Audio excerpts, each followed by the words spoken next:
Who are these cartridges? These are 22. These are all 22 caliber cartridges. Now, most people, when they say, yeah, I bought a 22, or do you have any 22s for sale, or do you have any scopes for 22s?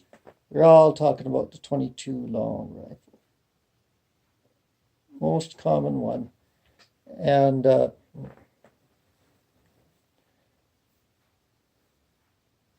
anyways, I'll just leave them here.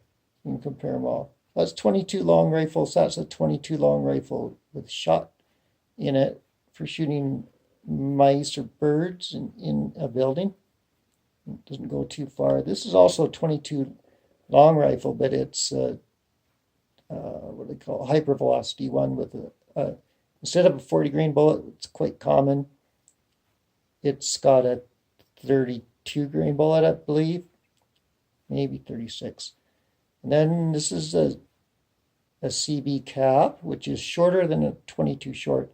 And there's supposed to be a long, or there is a 22 long, and then there's a 22 short, and there's a CB cap, and then this little tiny guy is a BB cap. It's really hard to find these BB caps anymore. They used to use them in bars and stuff, and they had back in the old days, like in the 20s, they would shoot them indoors. And even these CB caps are really, they're really quiet. They don't work in the semi-auto. At least not a blowback semi-auto, which most of them are. And then when you go up a little bit higher, these are all rimfire. You still get into this one.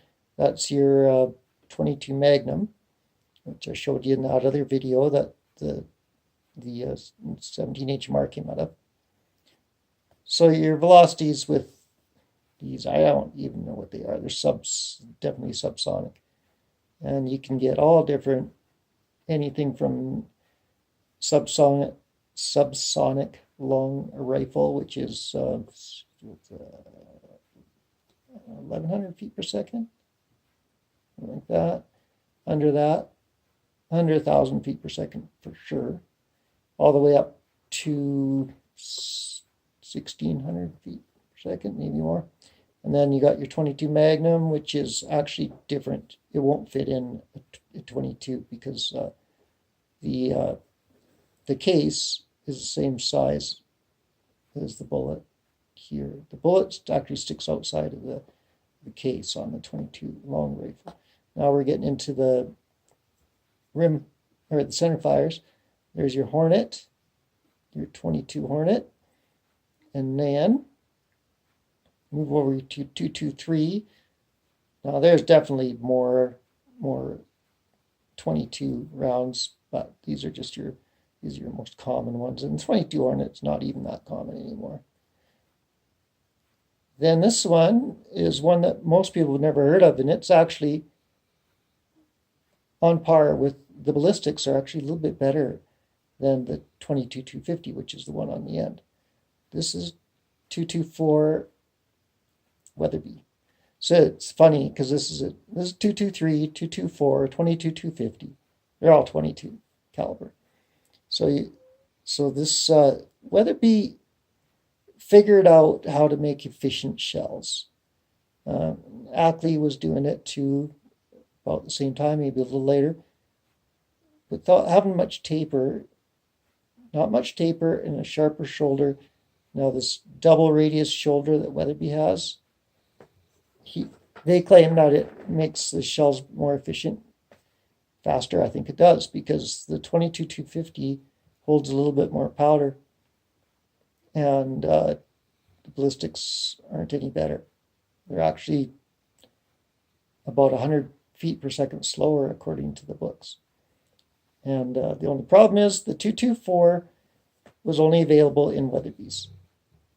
And anytime a cartridge is only available in one gun, especially Weatherby,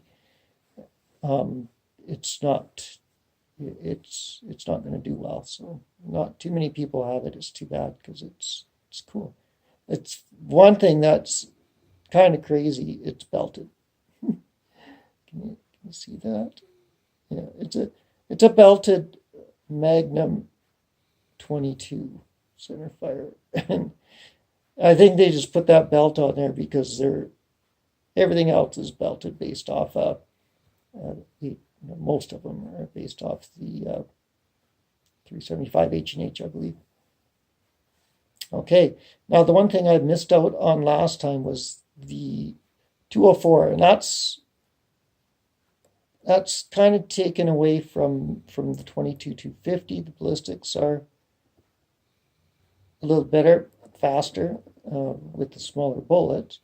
With a 40 grain bullet, its ballistics are the speed, a little less energy, but the speed is the same as